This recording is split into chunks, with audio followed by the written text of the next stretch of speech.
So today we're going to be going over which one is better, new or old tech decks. I can't do many tricks on fingerboards, so this is mostly going to be my opinion. This one is upside down. This one is a old Alien Workshop deck.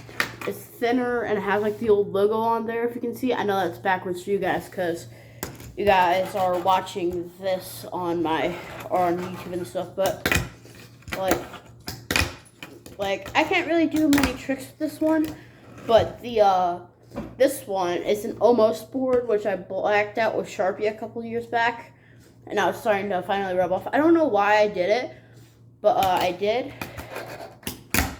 See, like I can do tricks on this one, so obviously I prefer the wider ones. But I still can't land many tricks with it. So I actually found two other of my other tech decks. So I'm not going to be using the blacked out one. Instead, I'm going to be using this Element one. So I'm just going to put these over to the side. So how did I get this tech deck? Most of these tech decks you'll find have been pre-owned. Mine was pre-owned. However, it barely got any use. So I looked into this tech deck design, and it came in a pack of 2. So basically I was with one of my teachers. She saw me like fidgeting around with one of like one of the tech decks in class, and she said like, "Hey, get your stuff done, and I'll give you and your friend one of the tech decks." And I was like, "You have one?" And she said, "Yeah, I have 2." So I ended up picking out this Alien Workshop one. The other one was the exact same size as this one. I actually think it was a Birdhouse Project board. So let's go over the pros and cons. Pros for the wider ones. It has more pop to it. It's wider, so you can land your tricks easier. This is the model that is being made today. So you're not going to find any more of these being made unless you're actually going out of your way to find them. Also, another thing is these tech decks are usually pretty cheap, going from $5 to $10, and the $10 ones are usually the professional ones. Another thing is these ones are actually closer to the size to a professional fingerboard.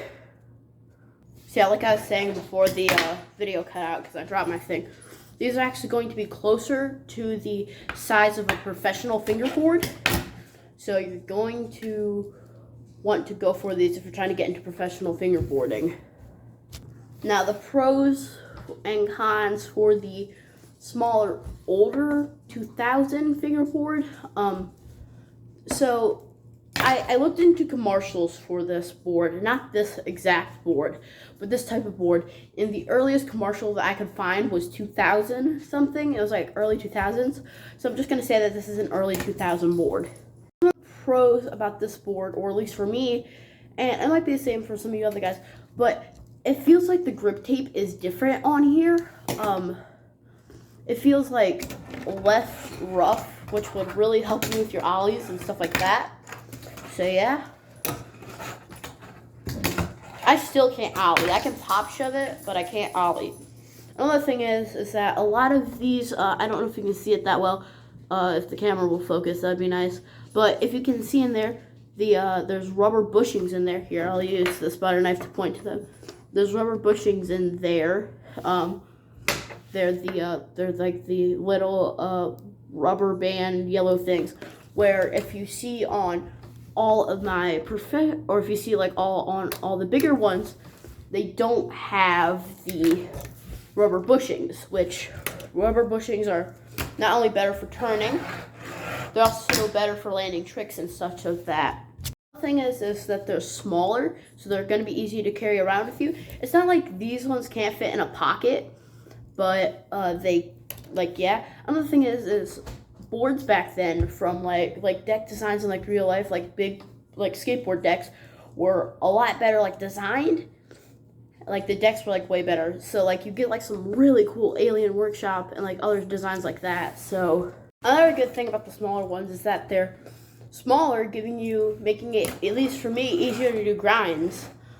I find it easier to do grinds, but that's just me. Other thing is I just like the shape more. It has like less concave like on the board, if you can feel like that. Yeah, but that's just my opinion. So in my opinion, what is the best type of fingerboards? Okay, yeah. The 2000s or the early 2000s fingerboard or the modern day fingerboards. I put up all my things, and if I'm gonna be honest, I like the modern day fingerboards more. Mainly because they're better for landing tricks and stuff like that. I can't really talk while I'm doing tricks. There you go. But yeah, I just like these one more. Let me know down in the comments if you guys like this type of fingerboard content, because I'm gonna make more of it. But yeah, here, give me a second actually. I'm testing out the new lighting for my setup really quick. Is that any better? I don't know.